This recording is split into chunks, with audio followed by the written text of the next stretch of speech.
Ever find yourself listening to native English speakers and it's like, whoosh, they're just going a mile a minute?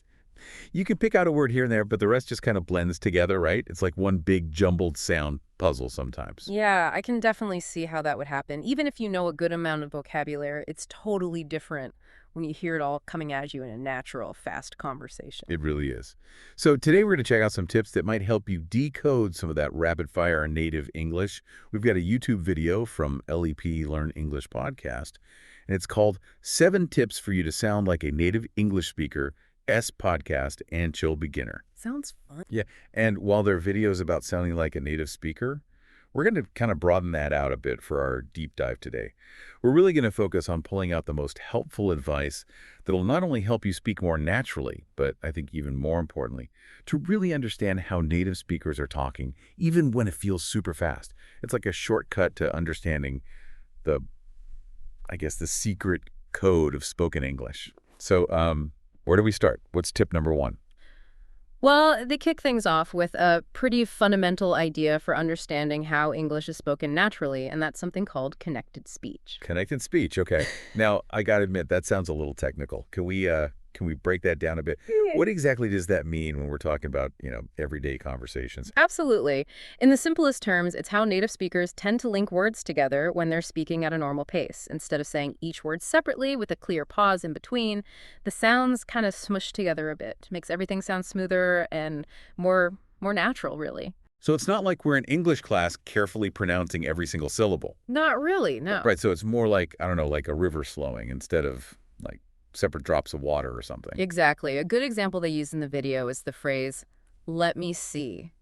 If you were to say it very slowly and deliberately, it would sound like, "let me see." Right, like a robot or something. Exactly. But in a normal conversation, you're much more likely to hear it as, "let me see." That T at the end of let kind of disappears into the M sound of me, and it almost becomes one word. Let me see. Yeah, I can totally hear how that happens. Yeah. It's like the words are, I don't know, like holding hands or something. Uh-huh. That's a good way to put it. And there was another example too, right? Something about what do you think? Yes, that one's a classic. So in fast speech, what do you often turns into what do you.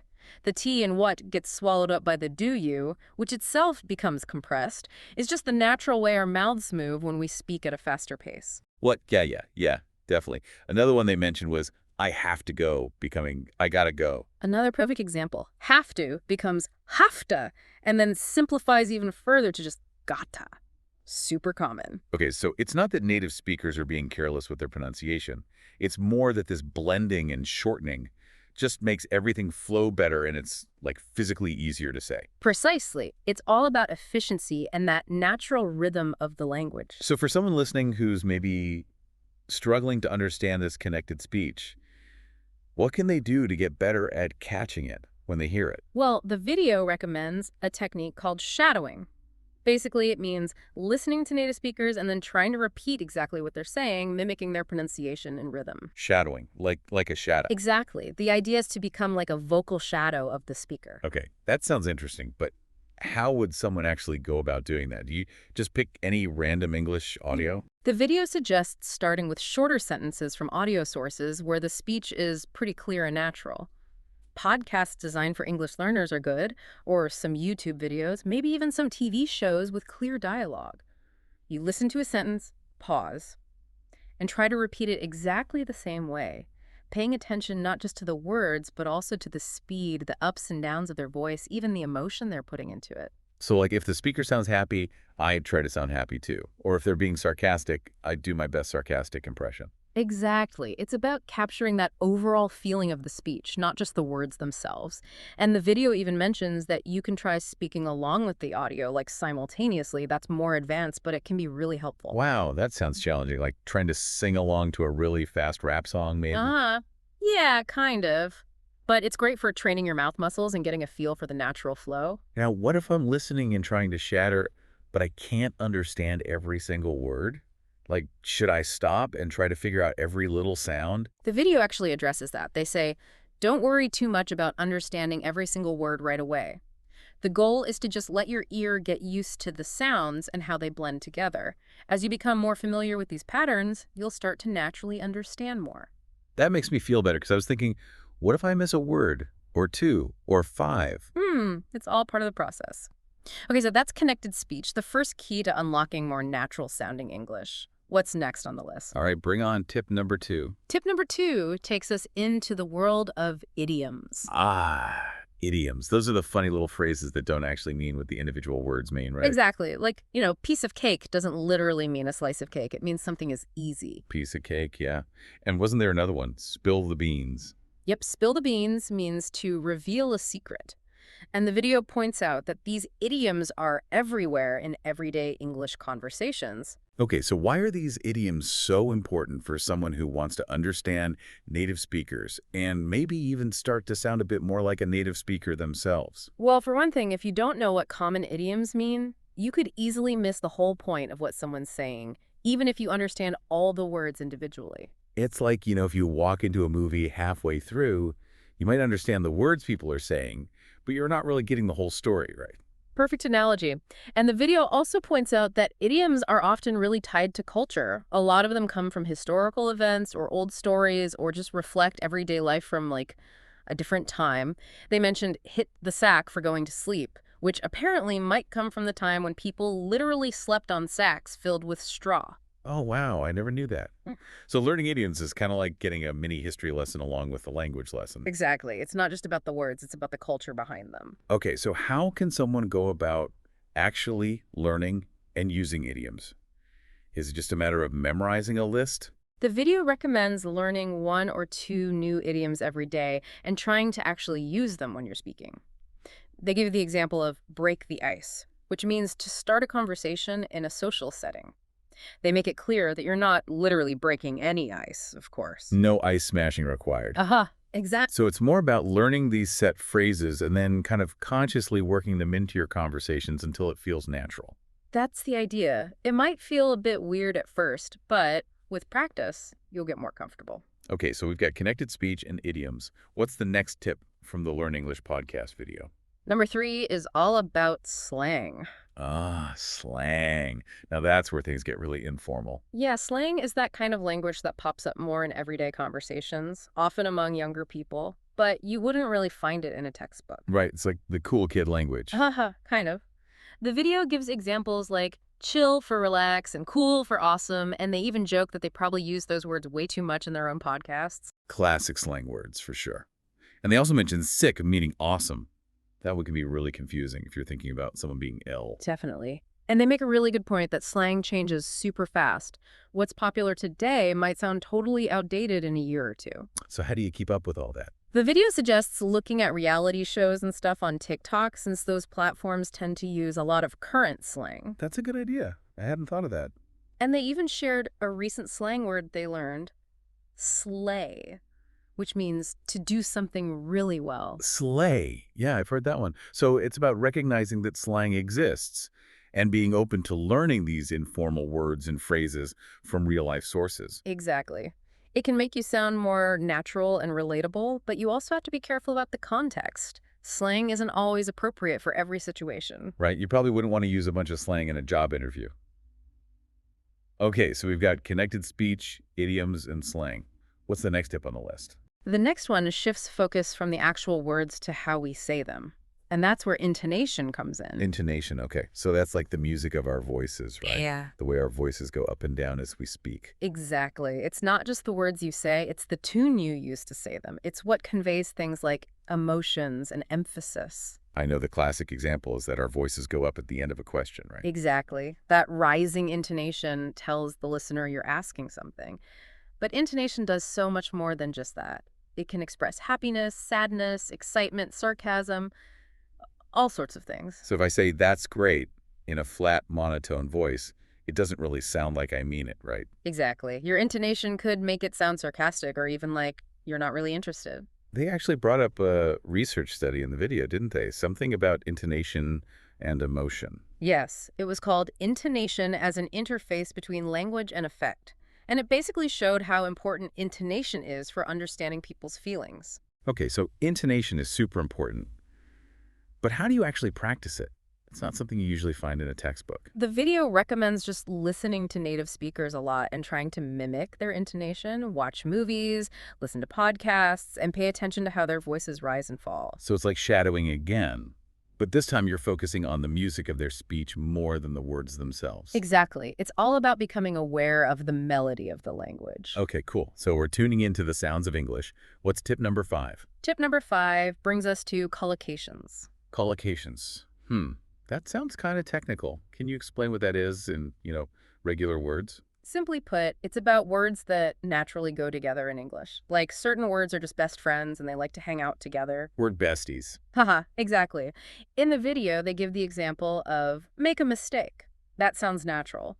But do a mistake sounds a bit off, even though do and make can both mean to perform an action. I get it. You make a mistake. You don't do a mistake, even though it kind of makes sense grammatically. Exactly. Native speakers don't usually think about why these pairings exist. They just know that certain words sound right together and others don't. So if I say, do a mistake, will people understand me? Probably, but it might just sound a little strange. Okay, so how do I learn all these word besties, these collocations? The video suggests reading and listening to a lot of English and paying close attention to how words are used together.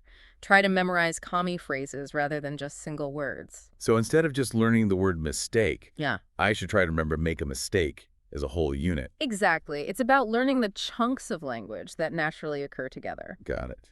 Okay, collocations, check. What's next on the list? We're making good progress here. All right, tip number 6 is about using contractions. Contractions, those are like the shortcuts of spoken English, right? Exactly, like saying I am instead of I am or can't instead of cannot. The video even jokingly called native speakers lazy for using contractions so much. Haha. It's definitely a more relaxed and informal way of speaking. They compare the formal, I cannot believe it, you are the best, with the more natural, I can't believe it, you're the best. Oh yeah, the contraction version definitely sounds more like how people actually talk. Exactly. Without contractions, your English can sound very stiff and unnatural, almost robotic. So the message here is, don't be afraid to use contractions. Embrace the laziness. Exactly. Start using those shortened forms like don't, I'm, where, and so on, especially in spoken English. They even gave the example, I'm going to the store later. So much more natural than, I am going to the store later. Right. It's a small change that makes a big difference. Okay, contractions, check. We're down to the final tip. What's number 7? Number 7 is all about putting everything into practice, getting out there and actually using your English in real-life situations. Makes sense. You can learn all the rules and tips in the world, but if you don't actually use them, they're not going to stick. Exactly. The video emphasizes the importance of practicing your English in real conversations, even if it's just ordering a coffee or asking for directions.